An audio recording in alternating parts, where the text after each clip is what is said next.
तो आज के वीडियो में हम लोग देखेंगे कि भाई अगर आपके पास एक कोई पॉइंट चार्ज है उसके कारण किसी डिस्टेंस r पे पोटेंशियल क्या होगा। लेकिन आज के वीडियो को देखने से पहले आपसे रिक्वेस्ट करूंगा कि इस प्लेलिस्ट में इसके पीछे वाला जो वीडियो है जहाँ पे हमने पोटेंशियल और इलेक्ट्रिक फील्ड के बीच में जो रिलेशनशिप निकाला है उसको देखिए, क्योंकि उस रिलेशनशिप को हम आज यूज़ करने वाले हैं। ठीक है, तभी हमारे पास एक कोई पॉइंट चार्ज है और सवाल ये है कि भाई किसी डिस्टेंस r पे इस पॉइंट चार्ज के कारण इलेक्ट्रिक पोटेंशियल कितना होगा। तो लास्ट वीडियो में जो हमने इलेक्ट्रिक फील्ड और पोटेंशियल के बीच में जो रिलेशनशिप निकाला था उसका सहारा लेके उसको यूज़ करके अभी हम इसको सॉल्व करेंगे। तो अज्यूम करते हैं कि जो हमारा जो पॉइंट चार्ज है ये पॉजिटिव चार्ज है, राइट। इसके कारण इलेक्ट्रिक फील्ड कैसी होगी? Electric field along the radius होगी, बाहर की तरफ होगी, ऐसी होगी। तो अब इस इलेक्ट्रिक फील्ड में अगर मेरे पास दो कोई पॉइंट्स हैं ए और बी, तो सवाल ये कि भाई इन दोनों पॉइंट्स के बीच में पोटेंशियल डिफरेंस कितना होगा। तो हमने लास्ट वीडियो में देखा था बी और ए के बीच में पोटेंशियल डिफरेंस कितना होगा, वो बराबर होगा जितना आप काम कर रहे हैं एक यूनिट टेस्ट चार्ज को ए से बी तक मूव करने के लिए। और जब हमने इसको सॉल्व किया था तो देखा था कि हमने जो पोटेंशियल डिफरेंस है वो किसके बराबर होता है, minus integral E dot D L. E क्या है? इलेक्ट्रिक फील्ड है, और डी एल क्या है? ए और बी के बीच में डिस्टेंस।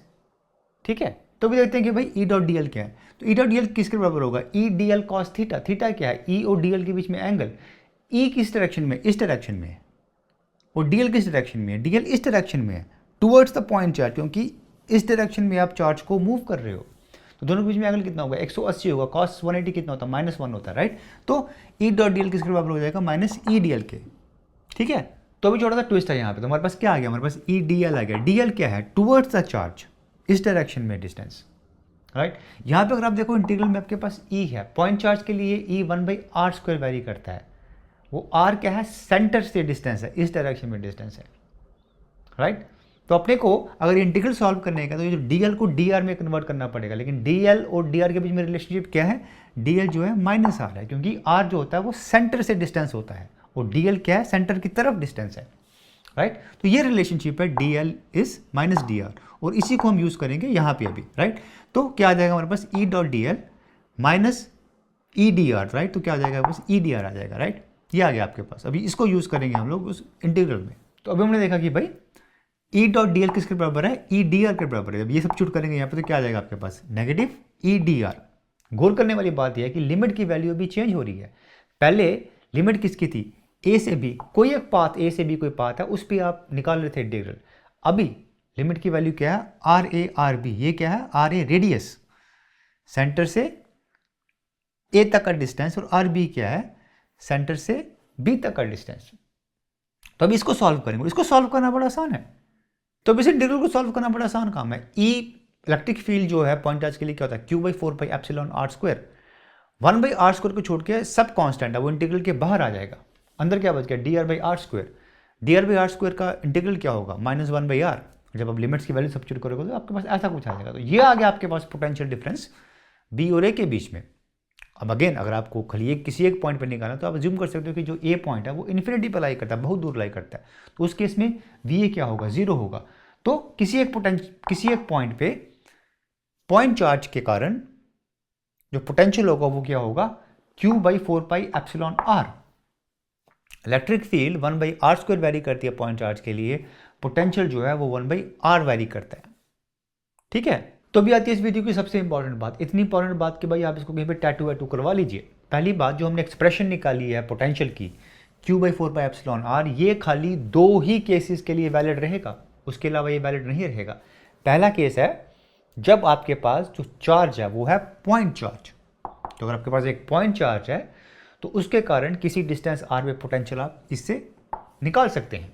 ठीक है, तो दूसरा केस होगा जब आपके पास एक स्फेरिकल चार्ज डिस्ट्रीब्यूशन है और पॉइंट जो है वो उसके बाहर कहीं पे लाई करता है। स्फेरिकल चार्ज डिस्ट्रीब्यूशन हमने देखा था गॉसेस लॉ में, चार्ज डिस्ट्रीब्यूशन जिसमें इलेक्ट्रिक फील्ड जो है खाली रेडियस पे डिपेंड करती है, डायरेक्शन पे डिपेंड नहीं करती। तो फॉर एग्जांपल अगर आपके पास ये कोई चार्ज डिस्ट्रीब्यूशन है तो 3 पॉइंट्स आपके पास बी, ए और सी, तीनों r डिस्टेंस पे हैं। तो अगर इलेक्ट्रिक फील्ड इन तीनों पॉइंट्स पे सेम है, खाली r पे डिपेंड करती है, तो ये स्फेरिकल चार्ज डिस्ट्रीब्यूशन होगी, राइट।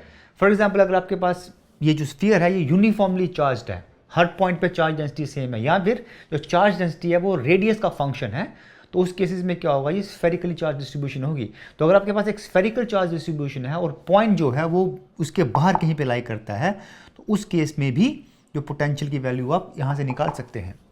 तो अब इन दोनों केसेस के अलावा किसी भी केस के लिए ये एक्सप्रेशन वैलिड नहीं है। और रीज़न ये वैलिड नहीं है क्योंकि अगर आप याद करो तो इसको एक्सप्रेशन को निकालने के लिए जो हमने ई की वैल्यू यूज़ की थी वो खाली इन दोनों केसेस के लिए वैलिड है, Q/4πε/r², राइट। इसीलिए इन दोनों केसेस के अलावा किसी भी केस के लिए ये पोटेंशियल की एक्सप्रेशन वैलिड नहीं रहेगी। फॉर एग्जांपल, अगर आपके पास एक स्फेरिकल चार्ज डिस्ट्रीब्यूशन है लेकिन जो जिस पॉइंट पे पोटेंशियल निकालने की कोशिश कर रहे हो वो बाहर नहीं अंदर कहीं पे लाई कर रहा, उसके केस में भी ये आप एक्सप्रेशन यूज नहीं कर सकते, ठीक है।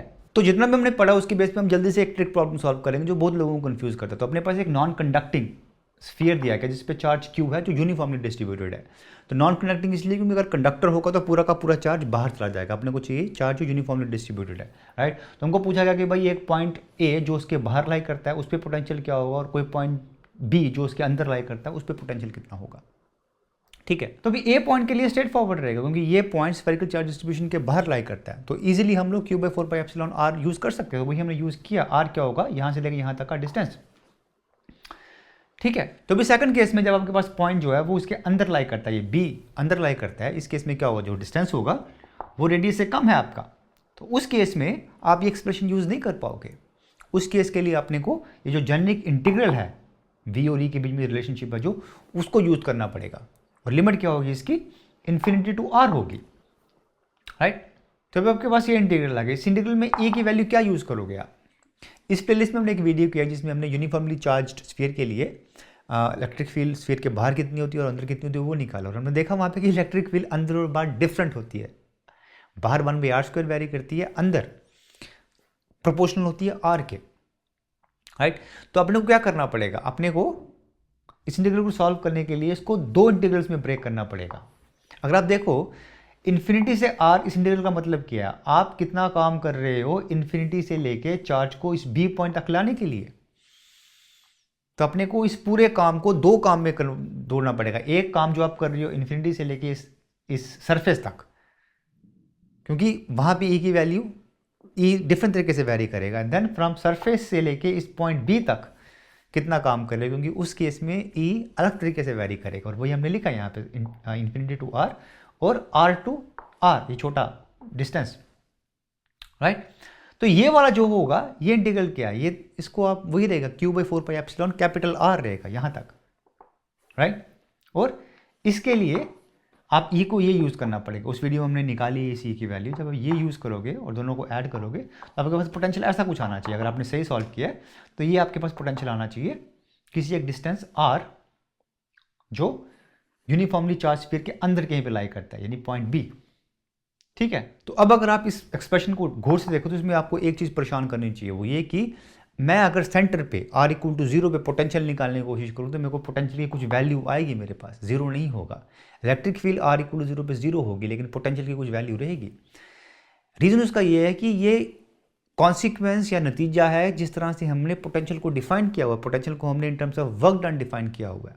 तो कुछ तो काम करोगे आप इन्फिनिटी से लेके सेंटर तक लेके आने के लिए, उसका कॉन्सिक्वेंस है। तो हैरान मत होइए ये, ठीक है।